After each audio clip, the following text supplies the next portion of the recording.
Good morning everyone. World forex market के YouTube channel में आपका स्वागत है। हर वीक की तरह हम इस वीक भी डॉलर इंडेक्स और उससे रिलेटेड पेयर्स के बारे में बातचीत करते हैं। तो ये एनालिसिस जो है वीकली टाइम फ्रेम पे बेस्ड है। तो चलिए स्टार्ट करते हैं। सबसे पहले जो ग्रीन हॉरिजॉन्टल लाइन आपको दिखाई दे रही है, ये सपोर्ट को इंडिकेट करती है और रेड हॉरिजॉन्टल लाइन जो है वो रेजिस्टेंस को इंडिकेट करती है। और अगर मूविंग एवरेज की बात करेंगे तो light brown line 50 moving average और पिंक लाइन 100 मूविंग एवरेज और dark brown line 200 moving average को इंडिकेट करती है। तो चलिए स्टार्ट करते हैं। पहले लाइनों को थोड़ा सा बिल्डअप करने की नहीं, ठीक है, की जरूरत नहीं है। यस, तो पिछले चार हफ्ते में जो लो बना था, ये 1 2 3 4, यहाँ पे अब ये एक कंसोलिडेशन कर रहा है, क्योंकि इसके पहले भी देखिए यहाँ पे एक सपोर्ट था और ये एक रेजिस्टेंस था। तो वही मैंने लास्ट वीक भी कहा था कि इतनी आसानी से अब इसके नीचे इसके जाने की संभावना थोड़ी सी कम है, ठीक है। तो हम लोग इसमें पोजीशन क्या लेनी चाहिए? अब ये पिछले 2 हफ्तों से देखेंगे तो ये 50 मूविंग एवरेज को अभी तक बचा रहा है। इसने ब्रेक नहीं किया है 50 मूविंग एवरेज, और नॉर्मली ऐसा देखा गया है कि 50 मूविंग एवरेज के बाद ये थोड़ा सा बाउंस लेता है, ठीक है। अब अगर बाउंस लेगा तो ये कहाँ तक जाएगा? तो पहला इसका रेजिस्टेंस बनेगा 105.80 पे, वहां तक जा सकता है। अगर कोई बाउंस प्ले करने की कोशिश करना चाहता है तो उसका स्टॉप लॉस होगा 103 दिस वन, ये इसका स्टॉप लॉस होगा, ठीक है, 103 के आसपास, ठीक है। 103.49, ठीक है, 103.50 के स्टॉप लॉस। और ये ऊपर कहां तक जाएगा? पहला है 105.80 और उसके बाद मैक्सिमम अगर जा सकता है तो 107.80 तक, जो लोग बाउंस खेलना चाहते हैं।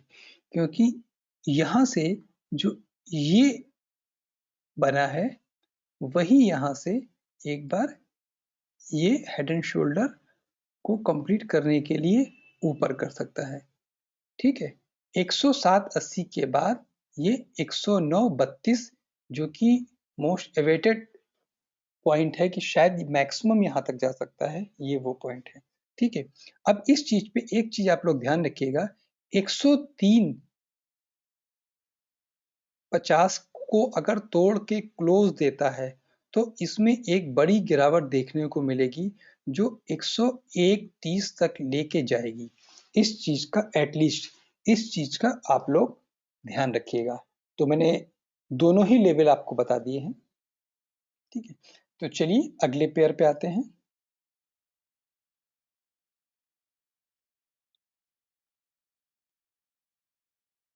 अगला हम इसमें से ले रहे हैं यूएसडी जेपीवाई।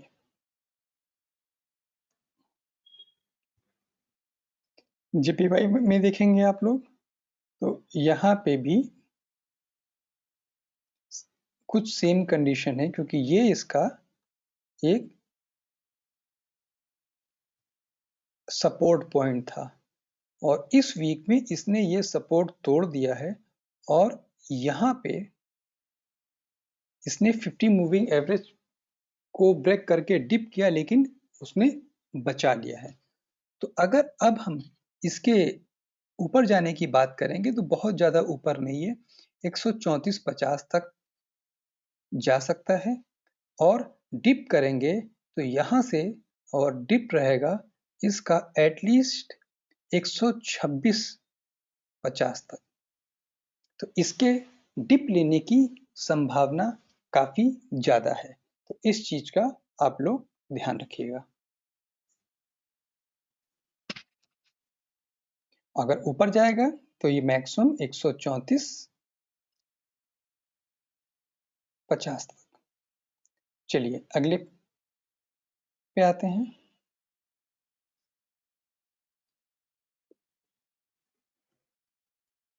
USD CHF.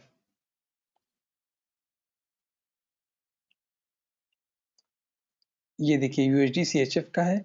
अगर लास्ट 2 कैंडल को हम लोग देखेंगे तो ये बार बार 0.9220 92.20 पे ये सपोर्ट लेता है, और इस वीक और लास्ट वीक दोनों में ही इसने बेरिश कैंडल बनाया है।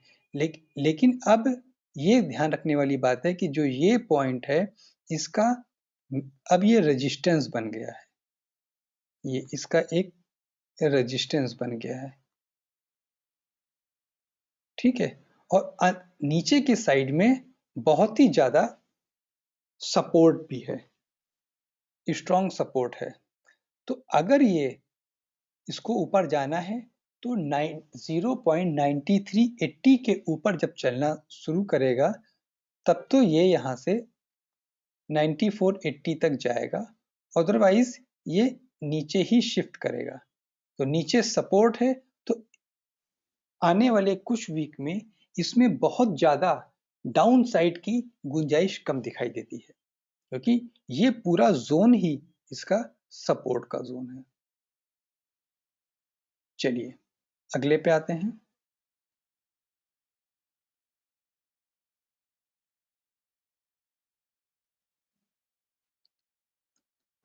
USD CAD.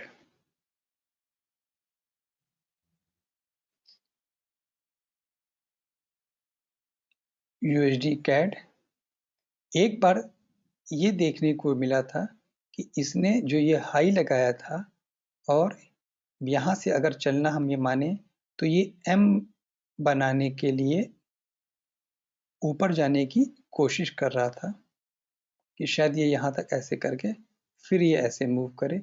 लेकिन इसने जो है लास्ट वीक अपना जो ये पॉइंट था उसके ऊपर, लास्ट वीक में इसके ऊपर ये यहाँ पे रेजिस्टेंस ही फेस कर लिया। ये रेजिस्टेंस कहाँ से लिया? इसने ये रेजिस्टेंस इस पॉइंट से लिया। तो यहाँ पे बाय में हम तभी बनेंगे जब 1.3720 के ऊपर चलना शुरू करेगा, और डाउन साइड भी बहुत ज्यादा गुंजाइश नहीं है। डाउन में हम तब जाएंगे जब ये 3510 के नीचे चलना शुरू होगा। अगर इसके नीचे क्लोजिंग, क्योंकि ये अब सपोर्ट का काम करेगा, क्योंकि इसके पहले जो ये पॉइंट है ये एक रेजिस्टेंस था, वहीं पे ये सपोर्ट बनेगा। तो अभी तो ये छोटे से चैनल में ही ट्रेड करेगा, यहां से लेके यहां तक 3510 से लेके 3710 के बीच में 2 पॉइंट में। इसके ऊपर जाएगा तो बाय में जाएगा, उसके नीचे जाएगा तो फिर ये सेल में जाएगा। चलिए अगले पे आते हैं।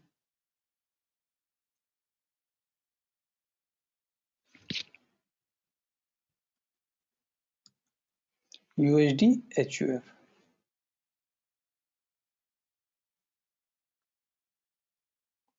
यूएसडी एचयूएफ जो है धीरे धीरे जो, क्योंकि लगातार गिरावट देखने को मिली है, तो इसकी गिरावट में यहाँ पे एक स्ट्रॉन्ग सपोर्ट है जो कि ये थोड़ा सा गिर सकता है, ये 372 से 374 तक, और उसके बाद ये 50 वीक मूविंग एवरेज भी है और यहाँ पे एक सपोर्ट का काम कर रहा है। तो यहाँ पे थोड़ी गिरावट इसमें देखने को मिल सकती है, लेकिन उसके बाद यहाँ 386 के पास ये एक स्ट्रॉन्ग रेजिस्टेंस का काम करेगा। अगर ऊपर जाता है तो ये एक चैनल में रहेगा। हो सकता है कि 372 तक गिरने के बाद ये एक बाउंस बैक ले। बड़ी गिरावट तभी होगी अब जब ये 360 के नीचे जाएगा। चलिए अगले पे आते हैं।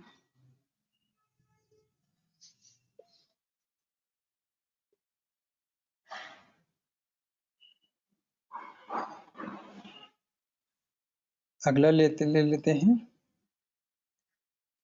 यूरो यूएसडी को। सबसे ज्यादा ट्रेड करने वाला पेयर यही है। ये एक ऐसे तो देखेंगे ये 50 moving average 50 week moving average के ऊपर है, लेकिन ये एक रेजिस्टेंस पॉइंट था। यहां से यहां तक ये पूरा एक ये रेजिस्टेंस और ये रेजिस्टेंस, ये रेजिस्टेंस काफी स्ट्रांग है। यहाँ पे ये देखिएगा, क्योंकि पहले ये एक सपोर्ट रहा है। तो अगर ये ऊपर जाएगा तो मैक्सिमम 1.0800 तक ऊपर जा सकता है, और उसके बाद गिरावट के समय अगर नीचे आएगा तो एटलीस्ट यहां तक नीचे आ सकता है 1.087 तक का। पिछले 2 हफ्तों में जीबीपी यूएसडी और एओडी यूएसडी और एनजेडी यूएसडी तो गिरे हैं, लेकिन यूरो यूएसडी अभी तक नहीं गिरा है। नॉर्मली क्या होता है कि ये बाद में गिरता है। चलिए अगले पेयर पे आते हैं।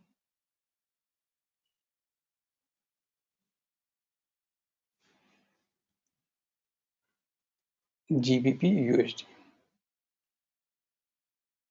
ये देखिए, जैसा कि मैं बोल रहा था कि जीबीपी यूएसडी जो है, ये इसका जो रेजिस्टेंस जोन है वहीं पे ही इसने 50 मूविंग एवरेज भी था और रेजिस्टेंस भी यहाँ से लिया, और पिछले 1 2 3 हफ्तों से ये नेगेटिव टेरिटरी में है, लेकिन इसमें कोई बहुत ज्यादा गिरावट नहीं दिखाई देती है।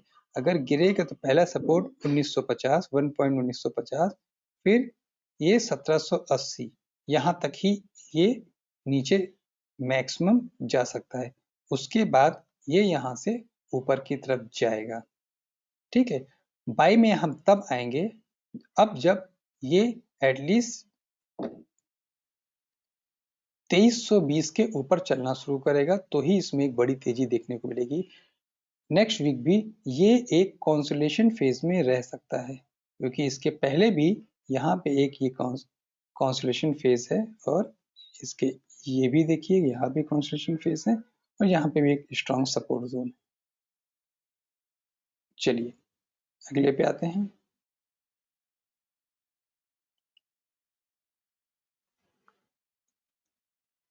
एओडी यूएसडी, ये देखिए 1 2 3 पिछले 3 हफ्तों से ये इसको नहीं क्रॉस कर पाया। जैसा कि हम पिछले हफ्तों से बोलते चले आ रहे हैं कि यहाँ पे ये एक कंसोलिडेशन फेज है, और स्ट्रॉन्ग रेजिस्टेंस ये सपोर्ट रहा है, वही यहाँ पे अब रेजिस्टेंस का काम करेगा। और इसके प्रीवियस में भी ये एक सपोर्ट रहा है, जिसके बाद तेजी आई है, और यहाँ पे भी देखिए ये एक रेजिस्टेंस रहा है। तो इसमें अब गिरावट बहुत ज्यादा नहीं दिखाई देती है।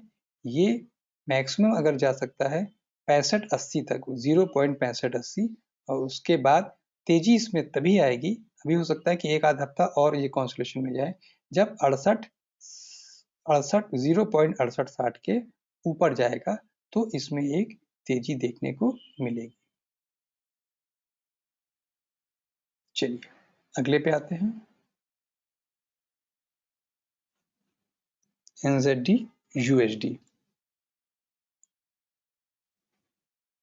जिन लोगों ने ये चैनल सब्सक्राइब नहीं किया है, उनसे गुजारिश है कि इस चैनल को सब्सक्राइब कर लीजिए। ये देखिए एनजेडी यूएसडी में भी पिछले 1 2 3 हफ्तों से ये एक बार ये 50 मूविंग एवरेज के ऊपर 50 वीक मूविंग एवरेज के ऊपर गया, और उस बाद उसमें इसके नीचे आ गया।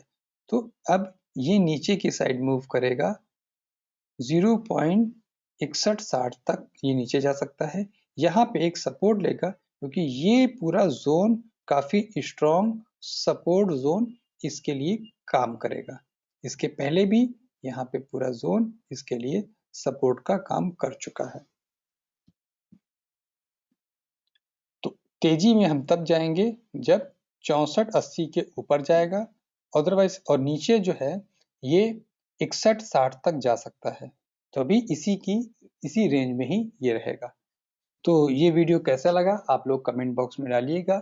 अगर किसी को किसी वीडियोस के किसी स्क्रिप्ट के बारे में कुछ पूछना है तो वो भी पूछ सकता है कमेंट बॉक्स में डाल के। और ये चैनल नया है, आप लोगों से गुजारिश है कि इस चैनल को प्रमोट कीजिए और ज़्यादा से ज़्यादा वीडियोस को लाइक शेयर एंड कमेंट्स कीजिए। Thank you for watching.